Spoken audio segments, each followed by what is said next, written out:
Muy bien, vamos entonces a comenzar este estudio. El tema, un estudio sobre el Hades. Eh, Me veo animado a hacer este estudio porque hay algunos hermanos que tienen una idea distorsionada o contraria a lo que la Biblia enseña sobre este tema y específicamente sobre el lugar.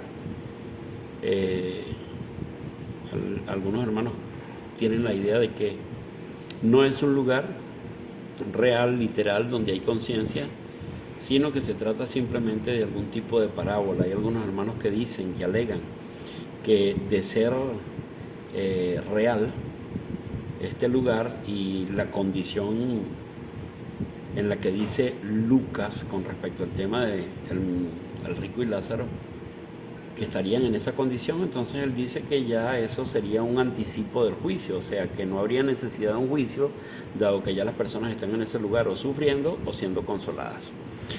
Bueno, pero vamos a ver realmente lo que enseña la escritura sobre este lugar, si es real o no es real.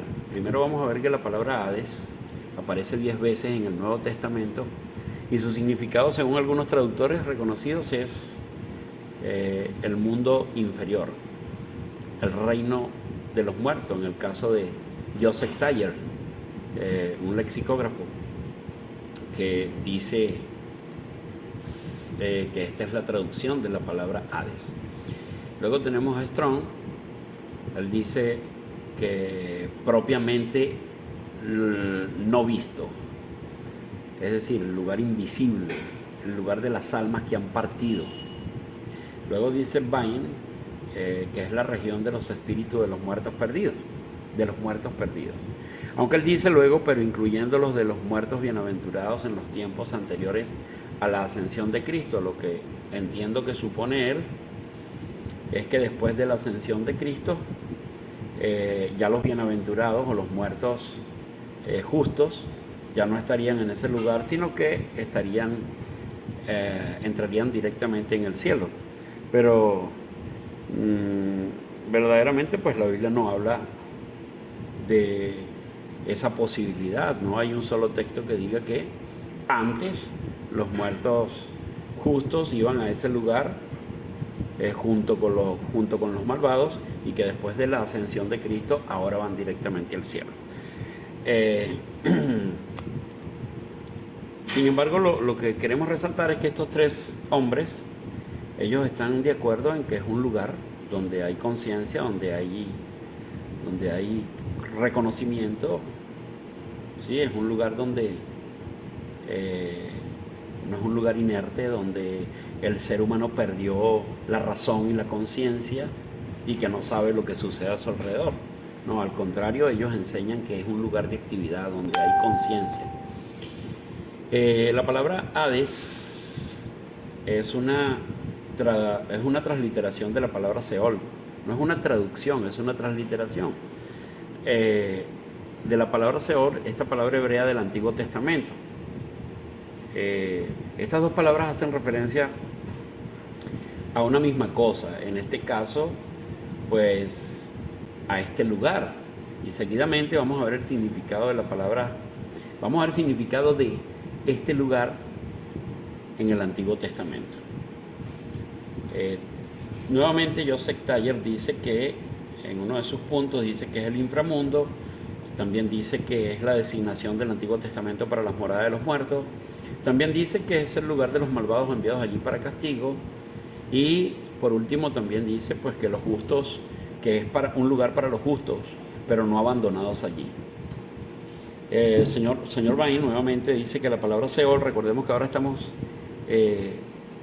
viendo el significado de la palabra hebrea Seol, que entiendo es lo mismo que la palabra Hades en el Antiguo Testamento.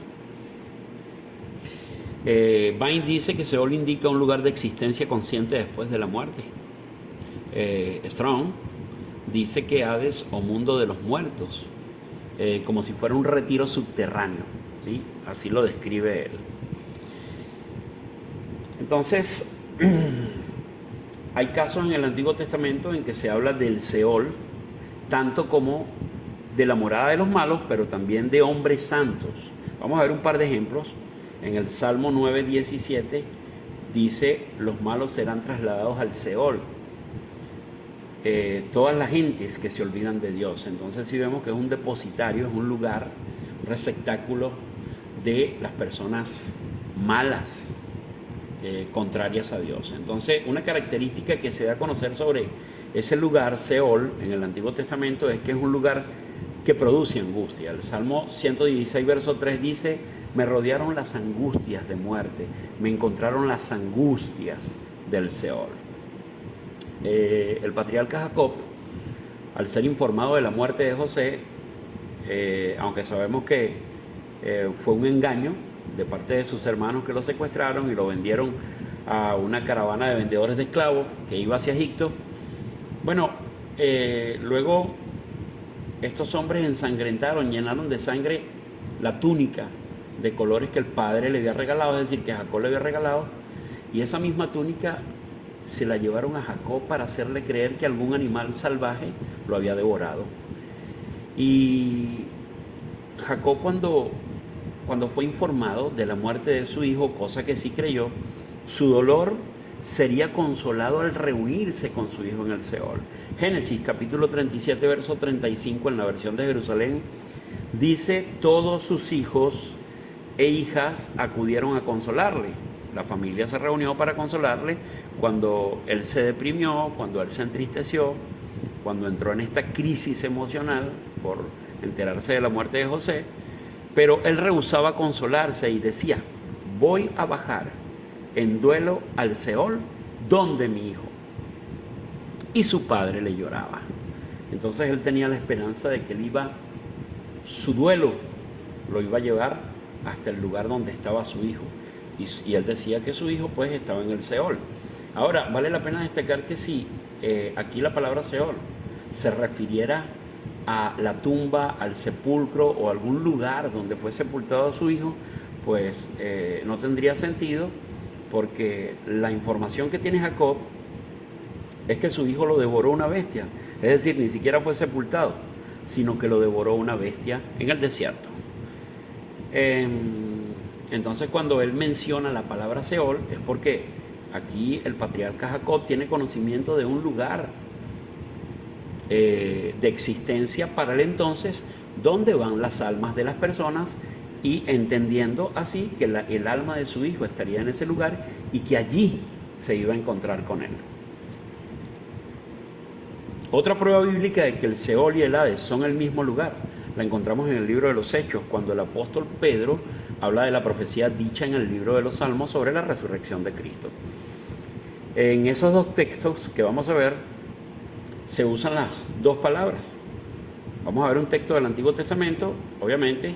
Vamos a ver un texto en el Nuevo Testamento, donde Pedro, predicando su primer sermón evangelístico, él hizo referencia a un texto en el Antiguo Testamento, específicamente al Salmo 16:10, donde por medio de profecía David hablaba de Jesús y el lugar donde fue Jesús los 3 días que estuvo muerto. Entonces, vamos a ver, en esos dos textos vamos a leer la palabra Seol y la palabra Hades, que se usan para hacer referencia a ese mismo lugar. Hechos 2:27 dice: porque no dejarás mi alma en el Hades, noten, ni permitirás que tu santo vea corrupción.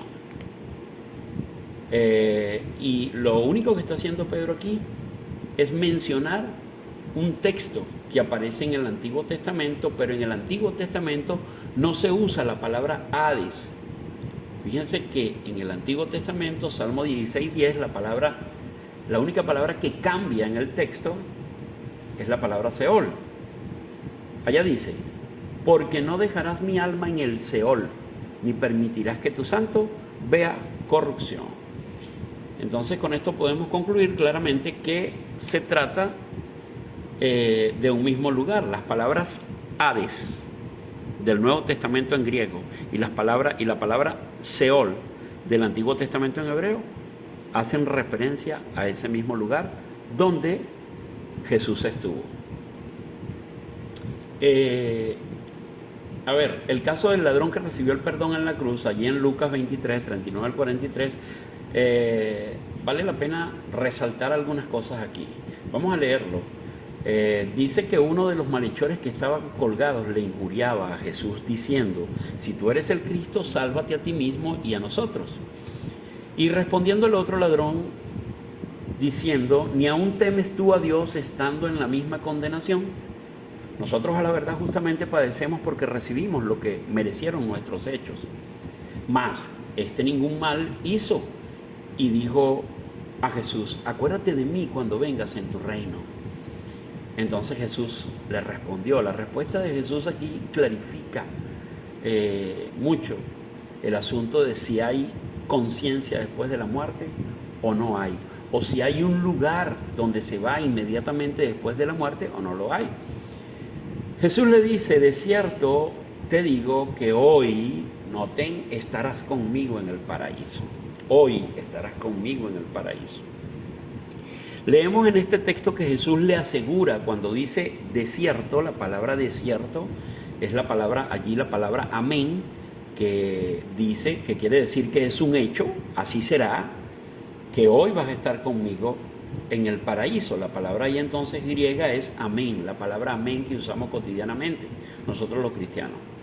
Entonces Jesús le asegura al ladrón que estaría, ¿cuándo? Ese mismo día, en su compañía. ¿Sí? Él le dice conmigo, es decir, en su compañía. ¿Dónde? En un lugar llamado el paraíso. Ese lugar Jesús lo menciona como el paraíso. Es necesario tomar en cuenta para un correcto entendimiento del tema, es que Jesús no fue al cielo al morir, pues así lo hizo saber a María la Magdalena el día que resucitó. Y el relato en Juan 20, 16, 18 dice: Jesús le dijo, María, volviéndose ella, le dijo, Raboni, que quiere decir maestro. Jesús le dijo: no me toques, porque aún no he subido a mi Padre, mas ve a mis hermanos y dile: subo a mi Padre y a vuestro Padre, a mi Dios y a vuestro Dios. Fue entonces María Magdalena para dar a los discípulos las nuevas de que había visto al Señor y que Él le había dicho estas cosas. Entonces aquí también debemos entender que cuando Jesús le dice no me toques, la palabra allí sería no me retengas, ¿sí? Dado que tal vez María estaba pensando que Jesús al resucitar pues iba a seguir andando con ella así como lo había estado durante todo el tiempo de su ministerio junto con sus discípulos. Y no era así, pues Jesús tenía que partir a su Padre, Él tenía que ascender a los cielos. Y obviamente quien iba a quedar aquí en la tierra como consuelo para los discípulos y los apóstoles era el Espíritu Santo, es decir, el Consolador.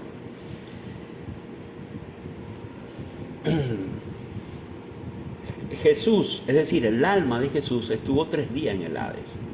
El apóstol Pedro, apelando a los escritos del rey David, nos narra lo sucedido con el tema, con el alma y el cuerpo del Señor. Él habla, dice lo que sucedió al cuerpo y al alma del Señor. Hechos 2, 29 al 31 dice: varones hermanos, se os puede decir libremente del patriarca David, que murió y fue sepultado, y su sepulcro está con nosotros hasta el día de hoy.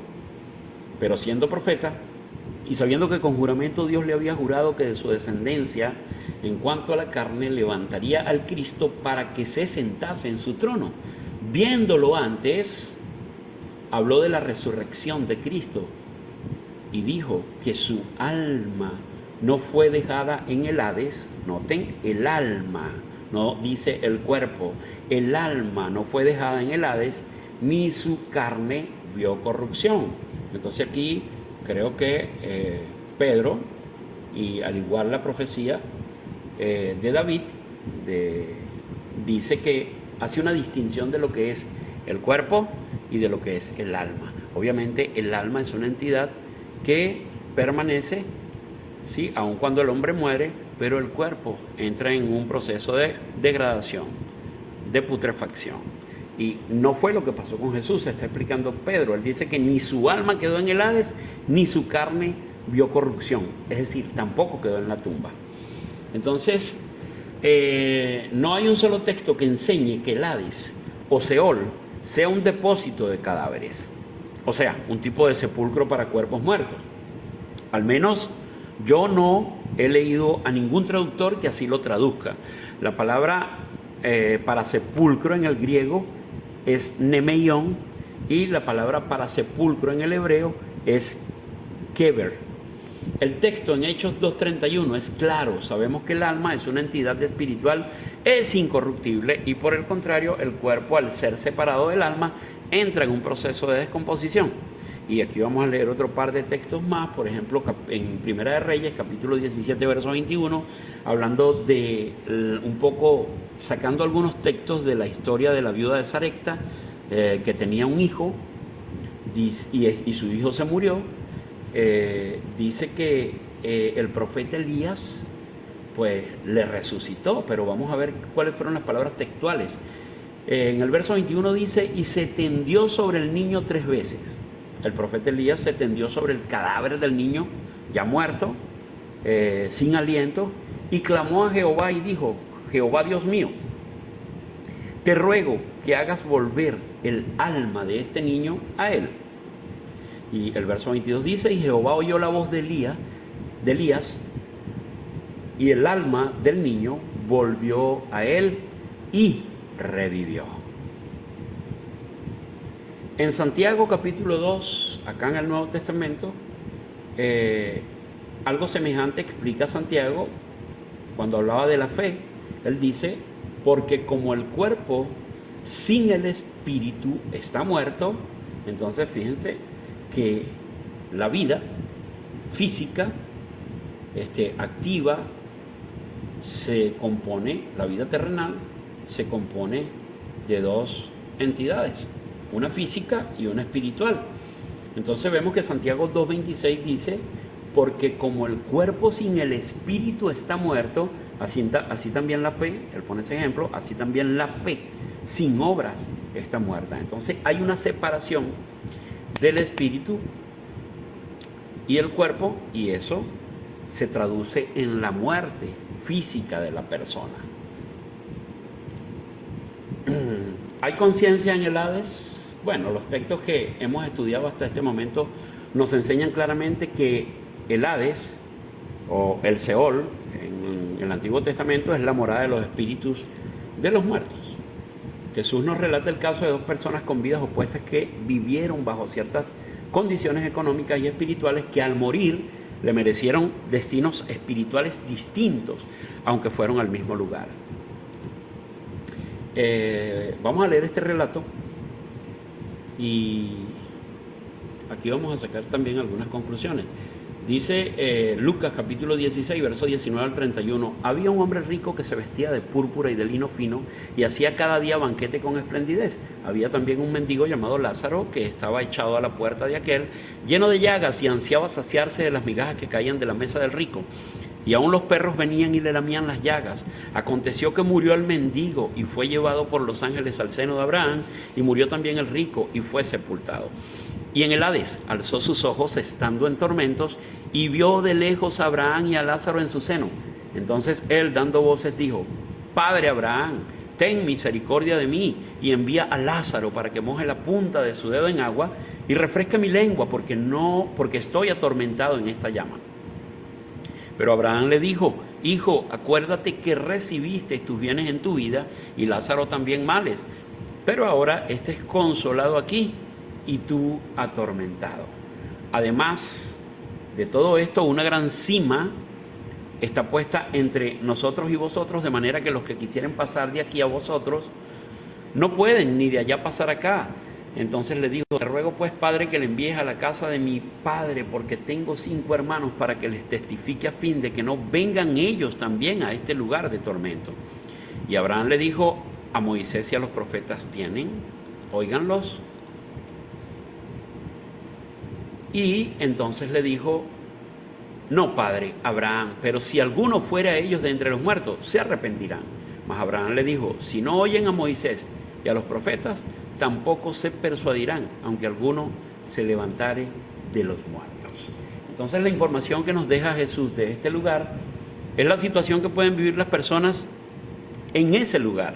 Su condición allí es el resultado de su estilo de vida en la tierra. Así pues, el rico representa a los hombres que desgastan su vida en deleites y placeres, pero con ausencia de Dios en sus vidas.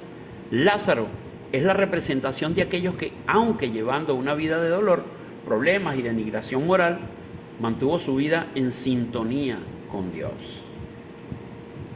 La pregunta que surge muchas veces es si es una parábola, si este relato tiene que ver con algo metafórico, con simplemente pues una historia inventada. Bueno, yo en lo personal no creo que sea una parábola, es decir, no creo que sea algo inventado, un simple cuento, algo metafórico. Se me parece más bien a un hecho histórico, como si el Señor estuviera contando algo que verdaderamente sucedió. Sin embargo, si se tratase de una parábola, la pregunta inmediata es, ¿qué enseñanza quiere dejar Jesús con una parábola? O con esta parábola en lo particular. La traducción del diccionario del señor Bain nos dice lo siguiente, que la palabra parábola significa echar o colocar al lado, de lado o al lado, con el propósito de comparar o asemejar. Entonces, la definición creo que es precisa. Una parábola es un relato que deja una enseñanza entendible, aun cuando la narración esté representada por personas o cosas distintas al caso real. Por ejemplo, las parábolas del sembrador y del hijo pródigo. Hasta un niño que sepa leer entendería el significado simple de estas dos parábolas, y es que todas las parábolas del Señor, cuando las leemos en los evangelios, se pueden entender, son entendibles, dejan una enseñanza. Y por eso la pregunta, entonces, ¿qué es? ¿Qué querrían? Si es una parábola, ¿qué es lo que el Señor quiere enseñar en esa parábola? La respuesta es simple. El Señor está enseñando que existe un lugar consciente después de la muerte que puede traducirse en dolor, sufrimiento, y hay un lugar consciente que puede traducirse en consolación. ¿Sí? Eso es lo que enseña el Señor en ese corto relato. Pero hablemos de la temporalidad del Hades. Ya hemos visto que el Hades ni es el cielo ni es el infierno. No tiene nada que ver con el cielo o el infierno, que son las moradas verdaderamente eternas de las personas. A diferencia del Hades, estos dos son lugares distintos que serán morada final y eterna de los hombres después del juicio final. Mateo 25:31, cuando el Señor habla de su venida y de reunir a las naciones para ser juzgadas, Él dice: cuando el Hijo del Hombre venga en su gloria y todos los santos ángeles con Él, entonces se sentará en su trono de gloria y serán reunidas delante de Él todas las naciones, y apartará los unos de los otros, como aparta el pastor las ovejas de los cabritos, y pondrá las ovejas a su derecha y los cabritos a su izquierda, e irán estos al castigo eterno y los justos a la vida eterna. Juan, capítulo 5, versos 28 y 29 dice: no os maravilléis de esto, porque vendrá la hora cuando todos los que están en los sepulcros oirán su voz, y los que hicieron lo bueno saldrán a resurrección de vida, mas los que hicieron lo malo a resurrección de condenación. Ahorita leímos un par de textos hablando de la viuda de Sarepta, y vimos cómo el alma volvió al cuerpo del niño, y luego leímos en Santiago capítulo 2 cómo Santiago dice que el cuerpo sin el espíritu está muerto. Bueno, esto implica que al unirse nuevamente el alma o el espíritu con el cuerpo, el ser, la persona, volverá a la vida. Y aquí se habla de la resurrección y de lo que va a pasar cuando Jesucristo venga. ¿Qué destino le depara el Hades? A ver, si no es un lugar eterno, entonces ¿por qué todas las almas están allí? Bueno, a ver, el apóstol Juan recibió una revelación sobrenatural del día del juicio final. No puedo decir con certeza que todo lo narrado por Juan respecto al juicio final sea exactamente lo que mi mente va imaginando mientras yo voy leyendo el texto. Lo que sí puedo notar en esa narración es que no hay elementos simbólicos que hagan pensar que el Hades no debe ser entendido como lo enseña Lucas 16, 19 al 32. Es decir, la narración de el rico y Lázaro. Apocalipsis 20, verso 11 al 15 dice, Juan, recibiendo esta visión, él narra lo que vio y dice, vi un trono blanco y el que estaba sentado en él, de cuyo rostro huía la tierra y el cielo, y no se halló lugar para ellos. Vi a los muertos grandes y pequeños de pie delante del trono, a los muertos, noten esto, a los muertos, y abiertos fueron los libros. Y otro libro fue abierto, el cual es el libro de la vida. Y los muertos fueron juzgados por lo que estaba escrito en los libros, según sus obras. Y el mar entregó a los muertos que había en él, los naufragios, los accidentes aéreos, tal vez personas que han desaparecido en alta mar misteriosamente. Bueno, dice que el mar entregará a los muertos que hay en él. Y luego dice, y la muerte y el Hades, aquí está ese lugar donde están todos los muertos desde que existe historia de la humanidad, dice, entregaron a los muertos que había en ellos y fueron juzgados, cada uno según sus obras. Los muertos fueron juzgados, cada uno según sus obras. Entonces la muerte y el Hades fueron lanzados al lago de fuego. Ahí tienen. ¿Qué pasa con el Hades? ¿Cuál es su final? El Hades deja de existir como lugar temporal de las almas o de los espíritus de las personas que han muerto. Como morada de los muertos deja de existir. Y el texto dice, esta es la muerte segunda, la muerte final. Y si alguno no fue inscrito en el libro de la vida, si alguno no fue hallado inscrito en el libro de la vida, ese fue lanzado al lago de fuego. Y allí dice que esa es la muerte segunda, es decir, la muerte final. Ese es el estado de muerte eterno que van a tener las personas desobedientes al Señor. Bueno, gracias entonces por haber prestado atención a este estudio, y allí cualquier comentario pueden dejarlo allá abajo en la caja de los mensajes, de los comentarios de este video. Que el Señor les bendiga a todos.